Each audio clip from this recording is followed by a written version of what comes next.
Welcome to learn with বিরাজ YouTube channel. আপনাদের সাথে আছি আমি বিরাজ তালুকদার। এই ভিডিওটিতে আমি ভগ্নাংশ সম্পর্কে আলোচনা করব। তো প্রথমেই আমরা জেনে নিই ভগ্নাংশ কাকে বলে। যে কোনো পূর্ণ অংশের একটি ভাগকে ভগ্নাংশ বলে। এখানে আমরা দুই ভাগের একটি ভগ্নাংশ বলতে পারি এবং এটি একটি প্রকৃত ভগ্নাংশ। তো প্রকৃত ভগ্নাংশ কেন এটি পরবর্তীতে বলছি।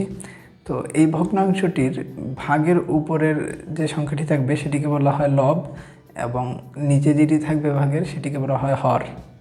এই ভগ্নাংশকে আবার তিন ভাগে ভাগ করা যায়।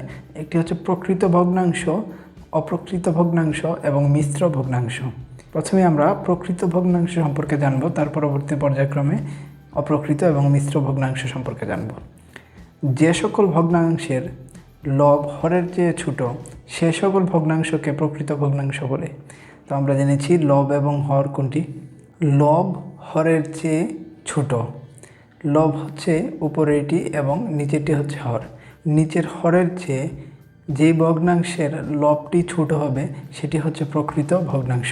তো এখানে আমরা দেখতে পাচ্ছি 5/2 এটি হচ্ছে একটি প্রকৃত ভগ্নাংশ।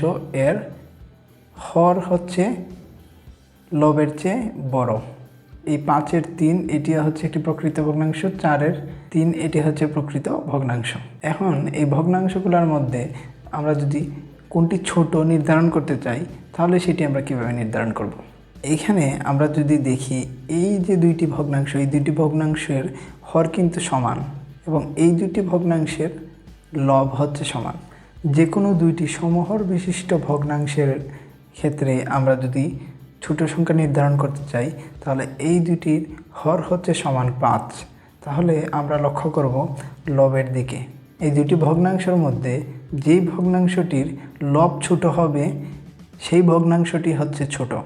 যেহেতু এখানে 2 3-এর চেয়ে ছোট, তাই এই ভগ্নাংশটি হচ্ছে এই দুটি ভগ্নাংশের মধ্যে ছোট।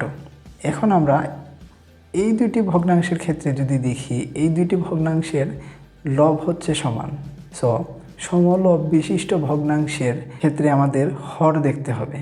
যেই ভগ্নাংশের হর হবে বড় সেই ভগ্নাংশটি হবে ছোট। এই দুইটি ভগ্নাংশের মধ্যে 5 হর হচ্ছে 4-এর চেয়ে বড়। এই ভগ্নাংশটি হচ্ছে এই ভগ্নাংশটির থেকে ছোট। এখন আমরা দেখব আমরা যদি এই দুইটি প্রকৃত ভগ্নাংশের যোগ করতে চাই তাহলে কিভাবে যোগ করব। তার জন্য আমাদের প্রথমেই এই দুইটি ভগ্নাংশের হরের লসাগু বের করতে হবে। দুইটি ভগ্নাংশের হর হচ্ছে 5 এবং 4। কোনো মৌলিক সংখ্যা দ্বারাই এই দুটি সংখ্যাকে ভাগ করা যাচ্ছে না, সেহেতু আমরা এই দুইটি সংখ্যাকে গুণ করে তার লসাগু বের করব। 4×5 = 20 হচ্ছে এই দুটি ভগ্নাংশের লসাগু। আমরা এখানে লসাগু লিখলাম। এই লসাগুটির দ্বারা আমরা এখানে যে হরটি আছে এই হরটিকে ভাগ করব। তাহলে ভাগ করলে কত হয়? 4 এবং এই 4 দ্বারা এই লবটিকে গুণ করব। 3×4 = 12 প্লাস এই হরটি দ্বারা এই লসাগুকে ভাগ করব। তাহলে হবে 5 এবং 5 দ্বারা এই লবটিকে গুণ করব। 3×5 = 15, 20 এবং 27। এটি হচ্ছে আমাদের এই দুইটি প্রকৃত ভগ্নাংশের যোগফল। এখন আমরা দেখব অপ্রকৃত ভগ্নাংশ। যেই সকল ভগ্নাংশের লব অপেক্ষা হর ছোট সেই সকল ভগ্নাংশকে অপ্রকৃত ভগ্নাংশ বলে। এইখানে যে ফলাফলটি পেলাম এটিতে লক্ষ্য করি তাহলে এখানে আমরা দেখতে পাচ্ছি যে এটি হচ্ছে লব এবং এটি হচ্ছে হর। এখানে হরের চেয়ে লব বড়, যেটি আমরা অপ্রকৃত ভগ্নাংশে বলেছি, তাই এটি হচ্ছে একটি অপ্রকৃত ভগ্নাংশের উদাহরণ। এখন আমরা দেখব মিশ্র ভগ্নাংশ। পূর্ণ সংখ্যা এবং প্রকৃত ভগ্নাংশ নিয়ে মিশ্র ভগ্নাংশ গঠিত। পূর্ণ সংখ্যা কি? আমরা যদি এখানে 1 লিখি এটি হচ্ছে একটি পূর্ণ সংখ্যা।